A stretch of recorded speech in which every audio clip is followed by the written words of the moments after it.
We're here at the CEA Line Show in New York City. We had the opportunity to check out some of the hottest technologies in the market today. We also met up with some young Jewish entrepreneurs and asked them what they thought about technology in the Jewish world. Let's take a closer look. Technology is something where Jewish schools and schools around the country are trying to understand to better enhance education. And you just graduated.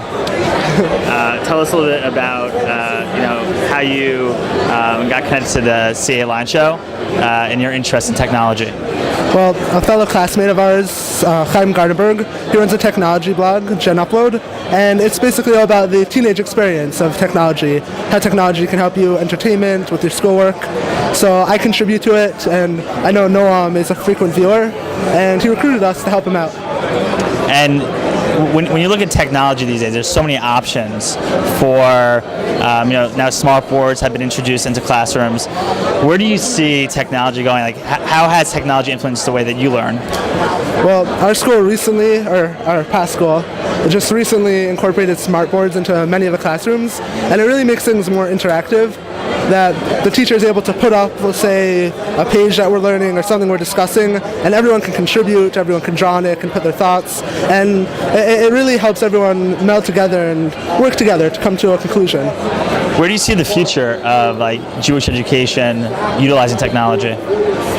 I think everything's going to become portable, and it's going to be much easier to view sources, to educate, to get a feel for the culture, for the different liturgy, when you're going to have everything right in front of you, regardless of how rare it may be or expensive or how unknown it may be. That technology will advance to the point where everyone will be able to be completely engrossed in the culture and in the more Judaic aspects. And what excites you about technology? It just keeps on evolving. There's so many new options. I think the iPad might revolutionize how we learn in school. We might be able to bring it home, have a class at home, and then come in, and the teacher will be able to just help us with problems in school. There's so many options. What about Judaic apps? There are a lot of developers out there that are trying to figure out the best way to connect.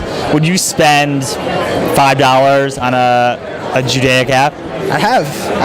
I've downloaded different Judaic books and whatnot on my iPod, on my phone, and it's definitely very useful to be able to have what are often very heavy tomes, like thick, difficult. To have it right in your pocket is just invaluable. To be able to annotate it, to comment, to share, it's really invaluable to the learning process. What's the best app that you've seen Judaic-wise? Probably the Talmud for the phone, for iPod. It's incredibly useful to have it in a small mobile version. Yourself? I think the Sitter app is great. That way you don't have to carry one around with you. You just pull it out. If you were to design an app to enhance the Jewish world, what would it be? An app to enhance the Jewish world. It'd probably be something which lends itself to a question and answer format with either different rabbis or different leaders in the community, because it would definitely be invaluable and useful to be able to have direct access to someone. What about interactive stories? Interactive stories. Interactive Jewish stories. What do you think about that? That'd be a great idea. Yeah. What do you think is missing in the Jewish world? Missing from a technology standpoint? Right. Well, I mean, for one, it's very hard because technology can't be used on Shabbos, so that alone makes it difficult. But there isn't much collaboration, I don't think, in the technological world. That programs like the iPad, programs offered by the iPad, they really offer the ability to annotate, to share, and to grow. And I don't think it's really being utilized to its fullest. Okay. Well, thank you so much. The school actually paid off, and clearly you've done a lot in bringing technology to the forefront and really interactive and fun. Talk a little bit about your projects and your technology. Well, it all started with a voice-over IP company, which we used to do projects every year. We made arcade machines. One year we were going to make an R2 robot from Star Wars. And one year we decided to start developing an interactive touch table like what we saw from the Microsoft Surface, but we didn't want to spend $12,000. So we started playing around with it, and we started realizing that we may actually have a different pant here altogether, and we did, and we actually acted on that, created a business model, and we now have made the M-Touch, which is an affordable, multi-touch, interactive touch table for $4,000. And when you're looking at this table, it's a coffee table, right? Yeah, sure. Basically. And what does it have on it? Like, how can I use this in my home or business? Well, okay, so in your business, you may want to showcase your products or services. For your home, you could certainly put it on and put on baby pictures, wedding photos, things like that. We're seeing more of an attraction in the commercial industry, small, medium, and large-sized businesses. Restaurants, for example, they have a waiting area, they have a lounge area, so they can put their drink menus on, their regular menus on. They put on other marketing materials, directions, and then you have hotel lounges, and basically really any waiting area where you're really just trying to market something, whatever it may be. So I can put my wedding pictures on Oh this. yeah, sure, of course. Yeah, I mean, and everything's multi. Can you explain what the difference between single and multi-touch is? Well, sure. I mean, basically, the difference between singular touch and multi-touch. Multi-touch allows more than one input. So our touch tables will allow 32 inputs, which essentially means that you can have 32 fingers on here at the same time. And that's the difference between single and multi-touch. And you recently came out with Social Passport, which has been used in a lot of different events, charity events around New York City. Mm-hmm. How did you come up with it, and how does it help nonprofit organizations? Oh, sure. So the touch tables really first came into existence. I mean, not the touch. The Social Passport came into existence because of the ESPNX games about a year and a half ago, or actually more a year ago. We were out there in Los Angeles with our touch tables, and initially one of the ideas was really to leverage social media, which is a no-brainer. You market to one, you market to many.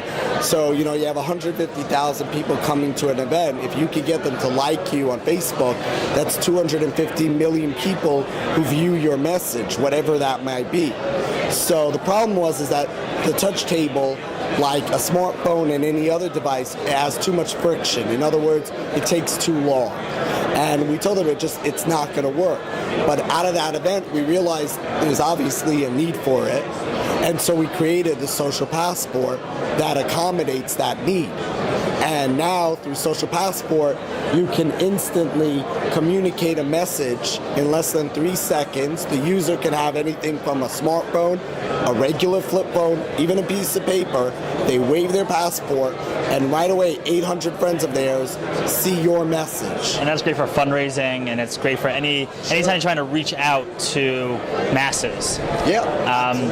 And you've also leveraged some of your technology in the Jewish world, and trying to enhance the Jewish community. You're a Birthright Israel Next Natan fellow. Yes. And why did you decide to do that? Why did you decide to leverage your technology? Oh, just because, it originally goes back, I was on this UJA program, Shapiro Family Fellowship Program, and it was through that entire interaction where I really kind of wanted to do more outreach and really kind of do a lot more stuff in Jewish-related projects. And I started getting involved with fundraisers and all, and I realized, I'm working on this interactive touch technology. Why not leverage some of this technology for Jewish education? And so it was, that connection that I said, it'd be interesting if we can start seeing some educational programs on tablets or touch tables and leverage our resources to do that. And so right now you got a small grant to create M Israel. Yeah. And tell us a little bit about how that came about and what is it about?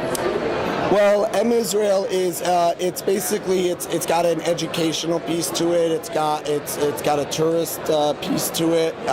It's kind of like a travel guide, so that whether you're a Birthright alumnus or whether you're just planning a trip to Israel, or even if you're not in Israel and you want to learn about the history of Israel and its connection to our Jewish background, to the Torah, basically M Israel allows you to do all this.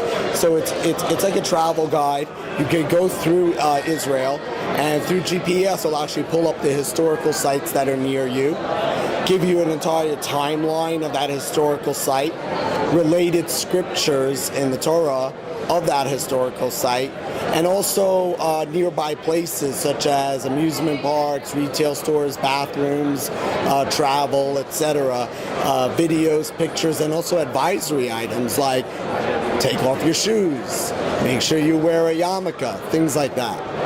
And one of the great things about technology is that it's constantly evolving. Where do you see like the Jewish world and incorporating technology? I think that I do believe that, you know, now that we're in the tablet revolution, you know, before when we started there was no tablet, no iPad. Now we're in the tablet revolution. 40 tablets, 50 tablets being released within a year.